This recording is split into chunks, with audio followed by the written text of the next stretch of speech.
یعنی یکی مسلمان افغانی است، یکی مسلمان قرآنی است.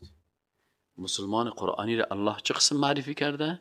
که اول باید به طواغیت شوی، کافر شوی، به قوانینی که غیر الله می سازه. طاغوت گاهی یک شخص می باشه. فرعون طاغوت بود، هامان طاغوت بود، شداد طاغوت بود، نمرود طاغوت بود، لینن طاغوت بود، مارکس طاغوت بود، ژان ژاک روسو طاغوت بود. طاغوت های قدیمی و طاغوت های معاصر همه یک فور به طاغوت. این طاغوت گاهی فرد می باشه، گاهی طاغوت یک حزب می باشه، حزب سوسیالیستی، حزب دموکراتیک، حزب خلق، حزب پرچم، حزب شوله‌ای، حزب نشنالیستا، حزب فاشیستی، حزب لیبرالیستی.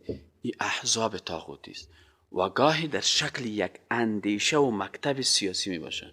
مثلا یک اندیشه است، یک مکتب است. مثلا میگن که مارکسیزم، لینینیزم، سوسیالیزم، نشنالیزم، فاشیزم. متوجه شدین؟ از این خاطر فمن يكفر بالطاغوت ويؤمن بالله فقد استمسك بالعروة الوثقى لا انفصام لها والله سميع عليم. میگه که فمن یکفر بالطاغوت، اول باید به طاغوت ها چی شوی؟